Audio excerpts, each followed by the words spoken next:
in which Puffhead, I think he had attacked her at one time. He got mad and got upset with her. So it's late Thursday, May 23rd, 2024 in Dallas. Outside, a storm's raging like it's auditioning for a Michael Bay flick. Inside his mansion, Bishop T.D. Jakes, you know, the spiritual giant, the Potter's House pastor, the guy whose sermons could make a rock cry, is glued to his tablet. What's he watching? Not Netflix, not a cat video. It's that video. The one where Sean Diddy Combs is caught on tape assaulting Cassie Ventura like some kind of wannabe villain in a low-budget thriller. This ain't no rumor, no ex-post gone wild. This is cold, hard, pixelated truth, and it's slicing through Jakes' heart like a hot knife through butter. Now, let's rewind for the newbies. Jakes and Diddy? Yeah, they had a bromance. Well, more like a spiritual mentorship. Jakes thought he could steer Diddy toward the light, like he's Yoda and Diddy's a wayward Skywalker. But this video, it's not just a betrayal. It's a neon sign screaming, "Yo, Bishop, you backed the wrong horse!" Jakes is gutted, whispering to himself, "Lord, I trusted this dude. Was I blind or just naive?" Spoiler alert, it's not naivety when you're trying to save a soul. It's hope. But hope's about to get a reality check. Here's the kicker. Jakes isn't just dealing with Diddy's mess. For months, he's been dodging arrows from internet trolls and shady tabloids trying to drag him into Diddy's alleged freak show. Lawsuits, filed, accusations, baseless. But the whispers? Relentless. They're saying Jakes was part of Diddy's network. You know, the one with the parties that make Sodom and Gomorrah look like a church picnic. It's like someone took a fanfic generator and set it to slander.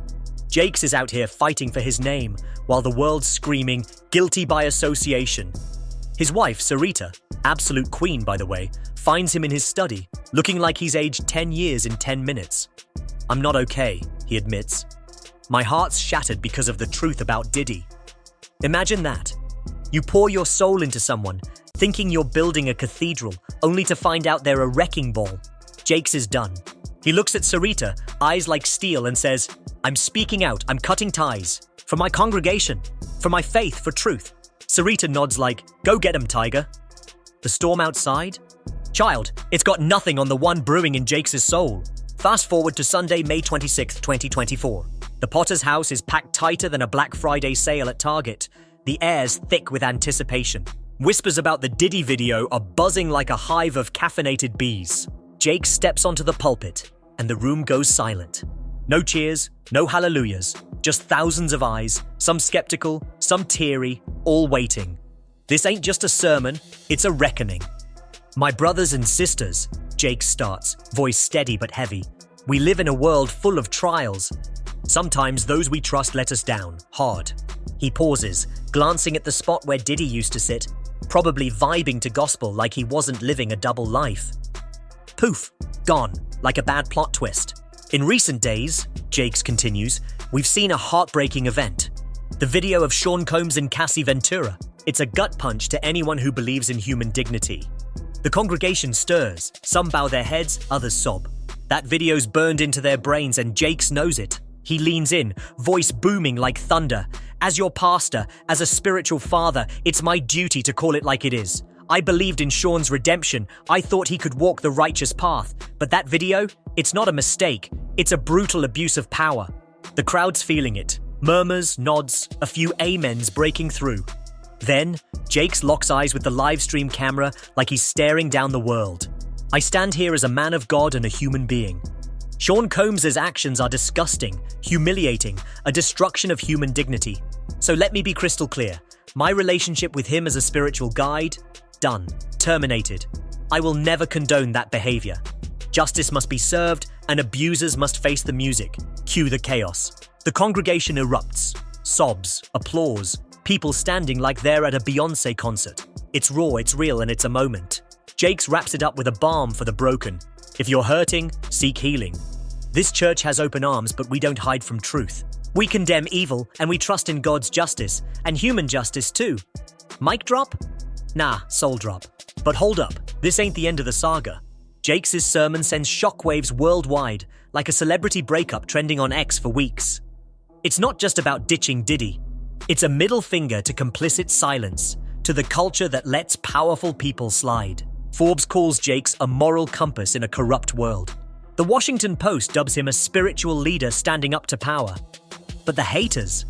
Oh, they're working overtime. Jakes is back in his office, scrolling through headlines that range from hero worship to straight-up slander.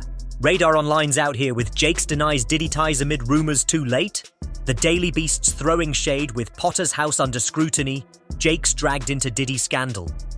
It's like the internet decided Jakes is Schrodinger's pastor, both guilty and innocent until someone opens the gossip box. Sarita slides a cup of tea onto his desk saying, "They don't want you to stand firm, love. They want you to fall." Jakes sighs. "They're linking me to the nastiest stuff. Parties, networks, lies." His legal team's already suing outlets in Texas and California, but the damage is done. People love a juicy story, even if it's faker than a $3 bill. Sarita's got his back though. "You did the right thing," she says. "You stood for truth." And she's not wrong. Jake's public breakup with Diddy shifts the narrative. He's not part of that world. He's its opponent. Some outlets backpedal, issuing corrections like kids caught sneaking cookies. But the shadow of doubt lingers, because the internet's memory is longer than an elephant's and twice as petty. Jakes knows this fight's not about winning everyone over. It's about integrity, justice, faith. He glances out the window. The storm's past, moonlight peeking through. A metaphor? You bet. Now, let's talk Diddy's trial, because this is where the plot thickens like grandma's gravy. Jakes isn't in the courtroom, but he's watching every move like it's the Super Bowl. Every headline, every testimony, every piece of evidence is a fresh wound. Why? Because he once believed in this man. Cassie Ventura's testimony hits hardest. Jakes is alone in his study, eyes glued to the screen as Cassie's trembling voice recounts years of abuse, manipulation, horrors that make your skin crawl. When that assault video replays, Jakes turns away. He's seen it too many times, but it still churns his gut like bad sushi. "My God," he whispers, "how could anyone be so cruel?" Cassie doesn't name Jakes, but the shadow of Diddy's spiritual advisor looms. Jakes feels a pang of guilt. Not for anything he did, but for not seeing Diddy's true colors sooner. And the trolls? They're feasting. Online, they're screaming, "Jakes only ditched Diddy to save his own skin." One ex-post burns into his brain. "TD Jakes ain't no man of God. He's just cleaning his hands before they come for him." Ouch. That stings worse than a paper cut dipped in lemon juice. Sarita walks in, sees his face, and knows. "What now, love?" Jakes spills. "They're saying I spoke out to dodge a sentence, to cut a deal." Sarita's like, "That's nonsense. They know your heart." But do they? Jakes wonders. The irony's bitter. He risked everything to speak truth, and now he's painted as a schemer. It's like ordering a salad and getting served a Big Mac of lies. Jakes thinks back to Diddy's parties, ones he mostly skipped, thank God. The few he attended, public events, prayer sessions, nothing shady. But now he sees it. Those parties weren't just vibes. They were a network of abuse, silence, and power. "It's a machine," he tells Sarita, "built on shielding the guilty." She nods. "You were right to cut ties. You did what others wouldn't." But Jake still feels helpless, wishing he could have saved Cassie, the others, anyone. That helplessness? It's fuel. He's not just condemning evil, he's fighting it, preaching light in the darkest corners. June 17th, 2024.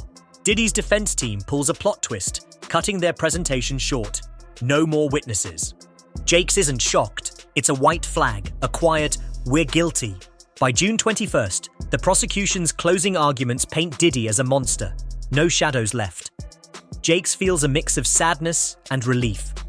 Sadness for a soul so corrupt, relief that justice is near. When the jury deliberates, Jakes prays for the victims, for fairness, even for Diddy to find a speck of remorse. Tuesday, June 25th, 2024. The verdict drops. Jakes' phone rings. His lawyer's voice crackles.